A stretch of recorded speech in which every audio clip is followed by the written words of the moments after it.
கிறிஸ்துவுக்குள் பிரியமான சகோதரனே சகோதரியே, இதனால் ஆலோசனை பகுதியாக ஒரு மனிதன் அமெரிக்காவிலேருந்து இந்தியாவுக்கு வராரு. அவர் கிறிஸ்தவர், அவர் ரட்சிக்கப்பட்ட ஒரு மனிதன்.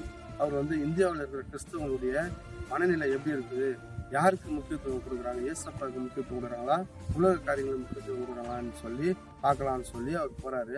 அப்படி போகும்போது ஒரு கையில் பைபிளும் ஒரு கையில் லேப்டாப்பும் எடுத்துன்னு போகிறாரு.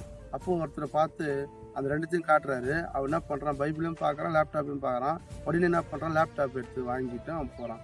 அடுத்த இன்னொரு மனிதன் போகிறாரு, ஒரு சைடு பைபிளும் ஒரு சைடு செல்ஃபோனும் எடுத்துன்னு போகிறாரு. அப்போது அந்த மனிதன் என்ன பண்ணுறான், செல்ஃபோனும் பார்க்குறான், பைபிளையும் பார்க்குறான். அப்போ உடனே என்ன பண்ணுறான், பைபிளை விட்டுட்டு அந்த செல்ஃபோனை வாங்கிட்டு போகிறான். அடுத்து இன்னொரு மனுஷனாட்ட போகிறாரு, ஒரு சைடில் கோல்டு ஒரு சைடில் பைபிள். அவங்களும் அந்த கோல்டையும் பார்க்குறாங்க, பைபிளும் பார்க்குறாங்க. உடனே என்ன பண்ணுறாங்க, கோல்டை வாங்கிக்கின்னு அவங்க போகிறாங்க. அடுத்த இடத்துல போகிறாங்க, ஒரு இடத்துல பணமும் ஒரு இடத்துல பைபிளும் கொடுக்குறாங்க.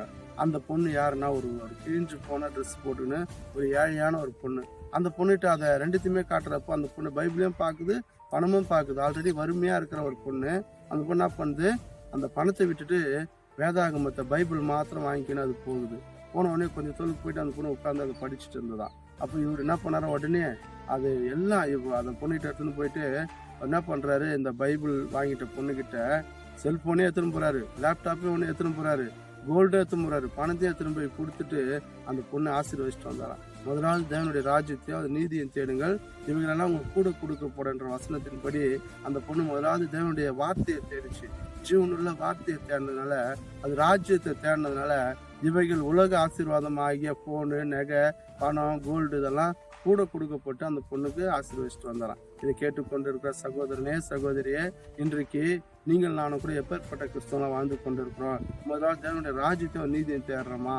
நாம் என்ன பண்ணுறோம், ஒரு ஆராதனைக்கு போனோம்னா திடீர்னு அன்னைக்கு பார்த்து ஒரு 5000 ரூபா வேலை கிடைக்குதுன்னா என்ன பண்ணுறோம், முதலாவது நம்ம தேவனுடைய ராஜ்யத்தை தேடுறதில்ல, உலக பிரகாரமான பணத்துக்கு நம்ம முக்கியத்துவம் கொடுத்து நாம் என்ன பண்ணுறோம், அந்த பணத்துக்காக நம்ம போயிட்டு வேலை செய்துட்டு வரோம். அப்போது முதலாவது தேவனுடைய ராஜ்யத்தை நம்ம எதுலையுமே தேடுறதில்லை. அப்போ அந்த பொண்ணு தேவனுடைய ராஜ்யத்தை தேடினால்தான் அந்த உலக ஆசீர்வாதங்கள்லாம் அந்த பொண்ணு கிடைச்சிடும். அப்போ இன்றைக்கு ஒரு தீர்மானம் எடுக்கலாம், முதலாவது நான் தேவனுடைய ராஜ்யத்தை அவன் நீதியை தேடுவேன், பிறகு நான் இவைகளெல்லாம் ஆண்டு எனக்கு கூட கொடுப்பேன்ற விசுவாசத்தோடு நாம் ஜெபிச்சுட்டு முதல்ல தேவனுடைய ராஜ்யத்தை நாம் தேடும்போது உண்மையாகவே கர்த்தர் நம்மளை ஆசீர்வதிப்பார்.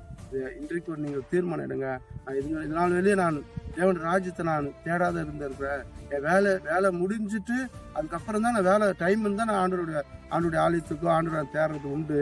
ஆனால் இன்றைக்கு நான் முதலாவது நான் ஆண்டோரை தேடுறது தான் என்னோட முக்கியமான ஒரு குறிக்கோளை நான் வைக்கிறேன். முதல்ல நான் தேவனுடைய ராஜ்யத்துக்கு முதலிடத்தை நான் கொடுப்பேன், அதுக்கு நான் நேரத்தை ஒதுக்குவேன், பிறகு தான் நான் உலகத்தரமான வேலைகளுக்கோ பணத்துக்கோ கோல்டுக்கோ மற்ற காரியங்களுக்கோ நான் முக்கியத்துவம் கொடுப்பேன்னு ஒரு தீர்மானம் எடுங்க.